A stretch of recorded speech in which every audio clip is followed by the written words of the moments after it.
Yo, what's going on, guys? It's Houston Sports Talk back into the video today.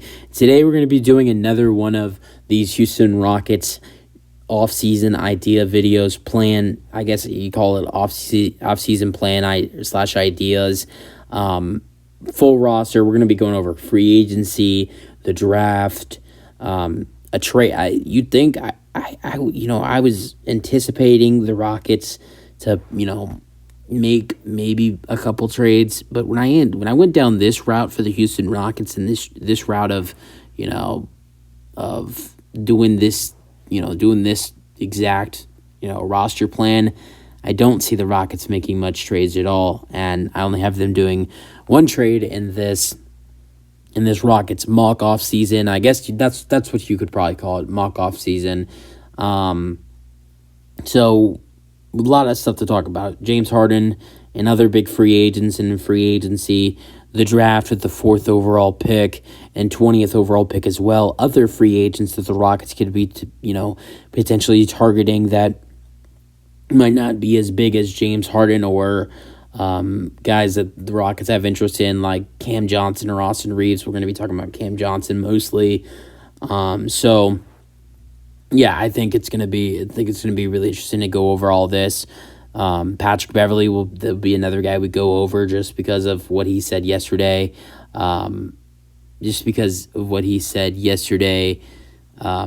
podcast, as Beverley said that Beverley was asked on his podcast if he thought if Beverley was asked if there was any chance he would go back.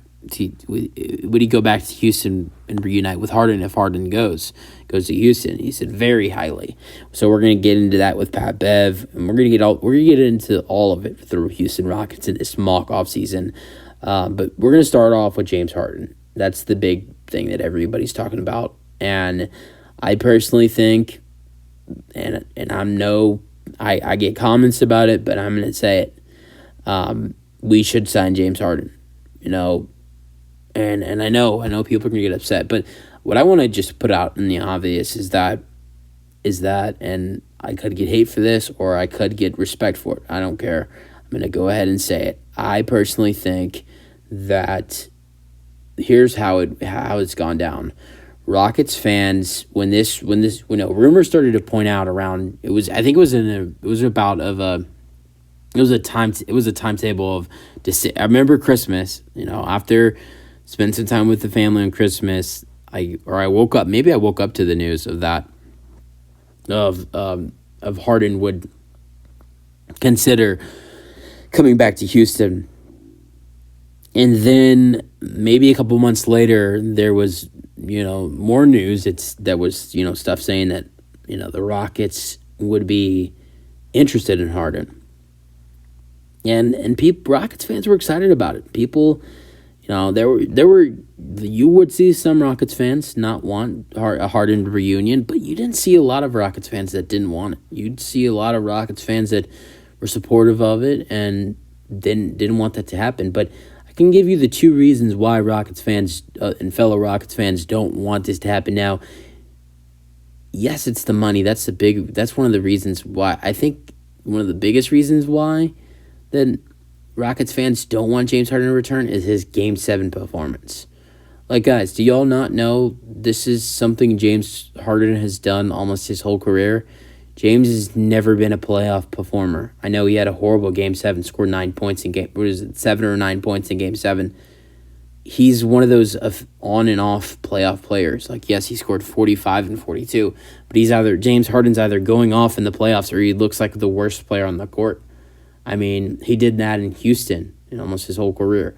He was either balling out for us in the playoffs or he was not doing good. I want to go back to 2016, 2017. The Rockets were playing the San Antonio Spurs in the second round. And in that series, the Rockets were down 3-2. Game 6, elimination game against the Spurs. The Rockets were playing the Spurs without Kawhi Leonard, their best player, without Tony Parker. A game the Rockets probably should have won. A series the Rockets probably should have won. And James Harden played like crap. Only scored 10 points. Shot horrible from everywhere. Not three. It was awful.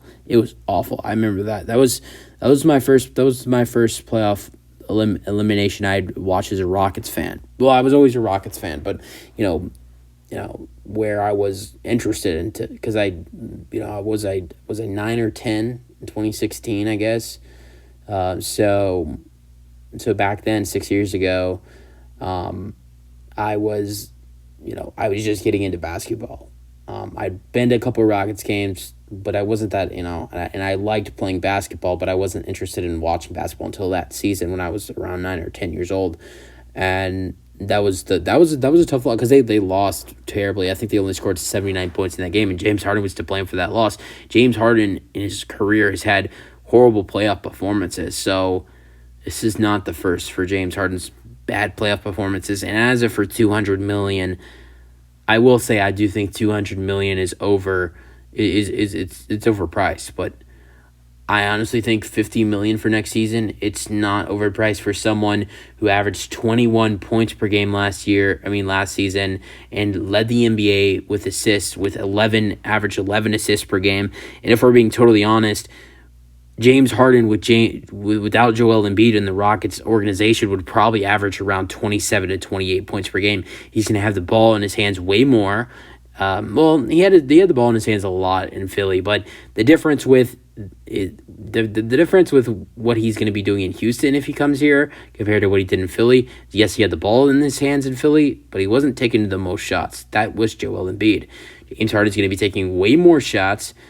Probably will take the most shots on the Rockets, and probably will average around 20 around the area of 26 to 29 points per game.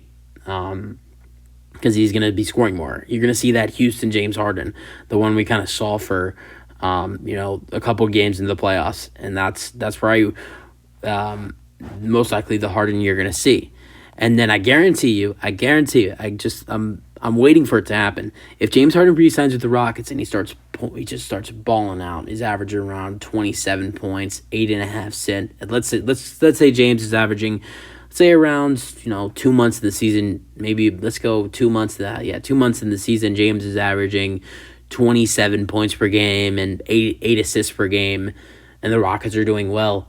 Everybody's gonna be like, "Oh, James Harden, that was such a great signing," and people are gonna be saying that we're not on board with it. Said, "Oh my God, if it is such a bad idea if we sign James Harden." I'm gonna say the Rockets need to figure out what to do with Harden's contract. I don't think Harden deserves the max. That's not a doubt. But $200 million I think is overpriced. I think to pay $50 million a year for a guy when he's 37. I think if you're gonna give him $50 million for a fourth or third year, none of that. That's gonna be like half guaranteed, to be honest. Kind of like a contract that Chris Paul has. But honestly, I think we could probably get James down to around 41 a year, which would be a 4-year, $165 million deal. And I would probably say half of the last year of it, that would be half guaranteed. So his contract in next season, the 23-24 season, the 24-25 season, and then the 26-20. Sorry, no, I got that wrong. Do I have that right? The 23-24 season, then it'd be the 24-25 season, and the 25-26 season. Those 3 seasons, those would be full guaranteed. So $40 million a year. But then the next season, another $40 million, but the next year, 26-27 is half guaranteed. So in that case, you would have would be 120 would be guaranteed. So James would be signing a 4-year, $160 million, 4-year. So the contract I've proposed for the Rockets and James Harden, which is way better than a 4-year, $200 million deal, is a 4-year, $160 million deal with $125 million guaranteed. So I think that's something James would probably agree to. It's still a max contract, and I mean, he'll probably get more than 125 guaranteed. He'll probably get about around 145. But it's better than 200, and it's only 125 of it is guaranteed. So who knows how much of James? Maybe who knows if James will get up to 165 if he's not doing as good as his later years. So I think it's a solid deal for the Rockets. But yeah. But then getting into the other free agents that the Rockets are interested in, Austin Reeves and Cam Johnson, that's where the Rockets should make their second splash and sign Cam Johnson, another 4-year deal. Rockets should sign. So I have the Rockets signing Cameron Johnson to a 4-year, $78 million deal, which would be around. I think that's around $18.5 million. I think a year for Cam Johnson, or maybe it's a little more. I'm not sure. So Cam Johnson would be put in the starting lineup, average 16 points per game. I think he averaged 16 with the Suns and 18 with the Brooklyn Nets. Was amazing in the playoffs. A great shooter, shot 42% from three last season. A great defender, a great 3-and-D player, and I think the Rockets would love his addition into the starting lineup with James Harden. So you add in James on a 4-year, $165 million, $125 million guaranteed, and then you add in Cameron Johnson to a 4-year, $78 million deal, and then that is it for the big free agents. Then let's get into the draft. What you should do with the 4th overall pick. So the starting lineup is kind of set with adding in Cameron Johnson. And with adding in Cameron Johnson and James Harden in the lineup, the lineup for the Rockets would be James Harden at point guard, Jalen Green at shooting guard, Cam Johnson at small forward, power forward Jabari Smith Jr., center Alperen Sengun. So that means whoever you're drafting is going to be coming off the bench. And you kind of need a backup point guard with Kevin Porter Jr. is going to be on the bench, but you think Kevin Porter Jr. is going to make the transition to shooting guard / small forward with Ime Udoka as the head coach. So I think with the 4th overall pick to be the backup point guard, and I think to kind of be like the Benedict Mathurin of the NBA last year. You saw him get drafted, I think, with the 6th or 7th overall pick last year, and he was excellent. Scored, I think he was like 2nd or 3rd in scoring in the NBA. He was 2nd or 3rd in scoring in the NBA off the bench. For scoring off the bench, he was 2nd or 3rd, I believe, and was a candidate to win Rookie of the Year, but didn't. He was like 3rd. I think he was like 3rd or 4th place in Rookie of the Year votes. I can kind of see Amen Thompson. And Amen Thompson would be James Harden would lead the starting group, and Amen Thompson would lead the second group. Amen Thompson with the 4th overall pick would lead the second unit. And once Amen Thompson comes in with the second unit and leads the second unit, you'd see James Harden substitute out of the game, and Amen Thompson. Most likely, you'd see Amen Thompson come in for the Rockets, play with Kevin Porter Jr. Jalen Green would probably be either Jalen Green or Cam Johnson would probably be the starter. Probably Jalen Green would be the starter to stay in the game, and then you'd see KJ Martin check in for Jabari, and then you'd see Alp stay at the 5. We're talking about first quarter here, and then. First quarter after the starters come out, the second unit it would be Amen Thompson and Jalen Green. It would be Amen Thompson, KPJ, Jalen Green, KJ Martin, and Alp. But then eventually Alp and Jalen are going to come out, and I would guess that the next draft pick I'm going to talk about would come in for Alp, and then Tari Eason would come in for Jalen Green. And then be Amen Thompson running the full second unit with Kevin Porter Jr., Tari Eason, KJ Martin. And the next pick I have the Houston Rockets selecting with the 20th overall pick. I have the Rockets selecting Derek Lively from Duke. 7'1" center, averaged 10 points per game and 10 rebounds per game last year with Duke. And I think if he can fall to you at 20, it is the perfect fit. The Rockets are looking to get a better backup center. And somehow, if it's free agency or the draft, I think this is the perfect guy for the new job at backup center. So that would be the rotation change for the Rockets. In the first and third quarters when the Rockets are getting the starters out after playing most of the first quarter.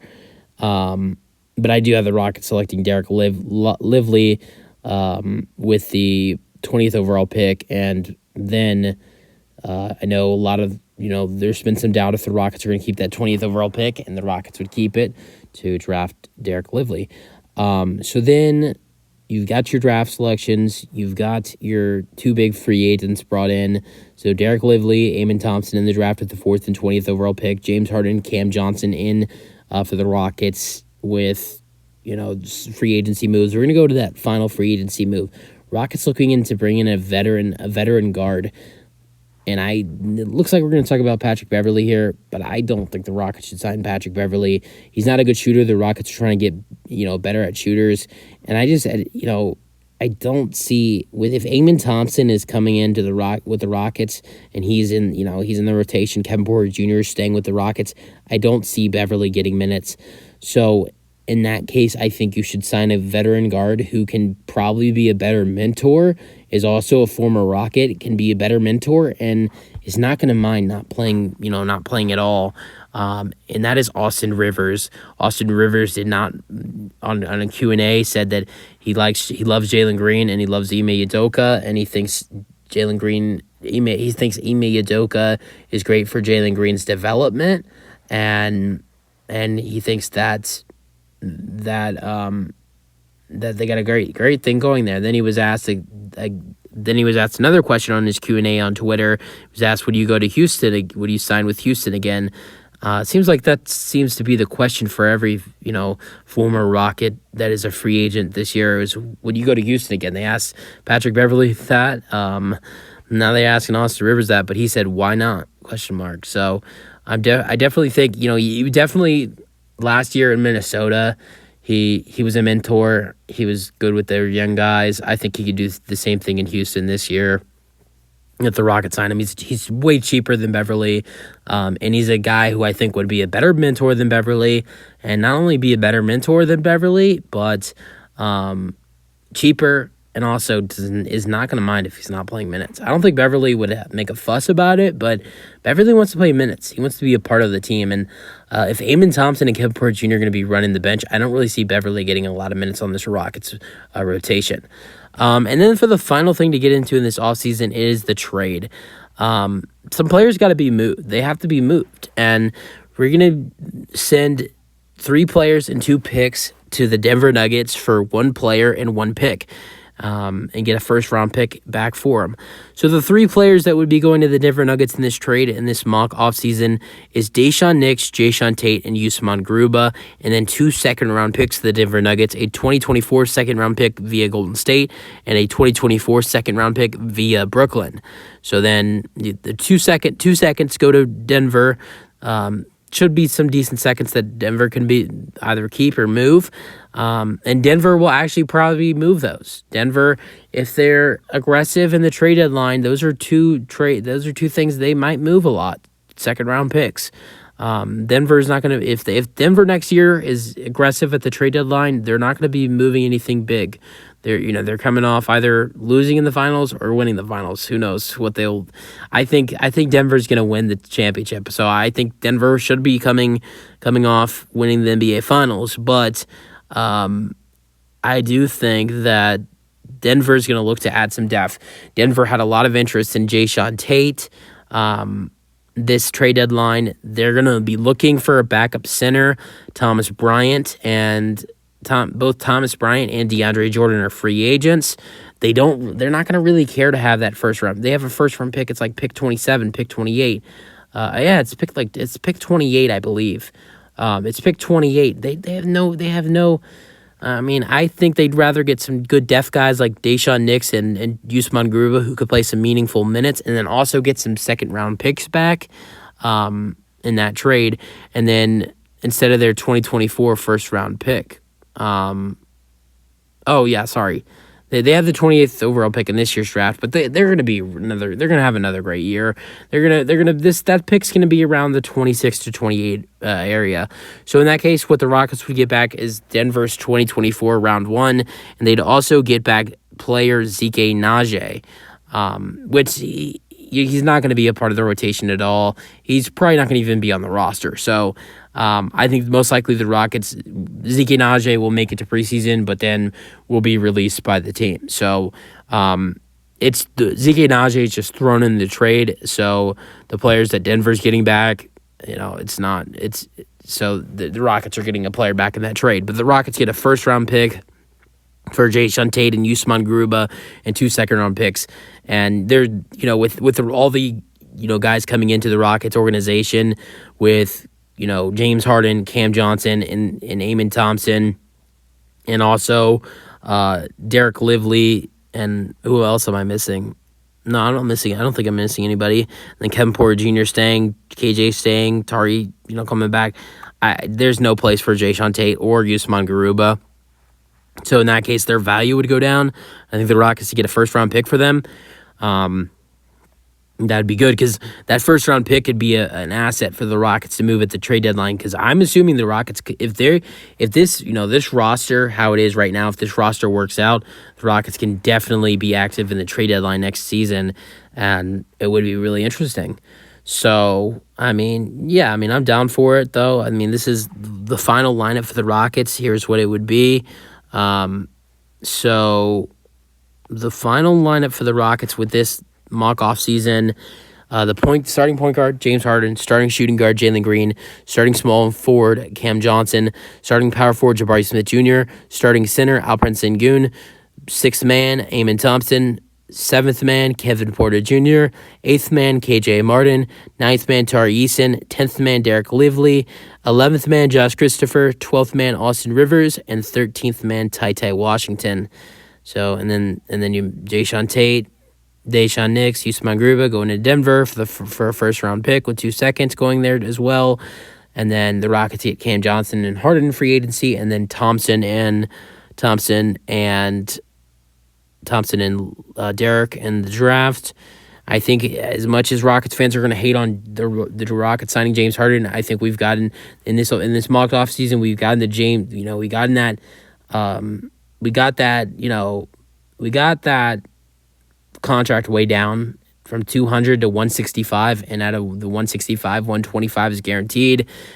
So hopefully that won't upset my fellow Rockets fans, but I think this is a solid mock-off season. I think the Rockets would probably be, with this roster, with Harden, Jalen Green, Cam Johnson, Jabari Smith Jr., Alperen Sengun, and then Thompson, KJ, KPJ, and Tari Eason, I think the Rockets would be around the 8 to 6 seed in the Western Conference, and we'll see what happens, but I think this is a perfect offseason for the Rockets. That's the video. If you guys enjoy them, your thoughts, and peace out. Go Rockets.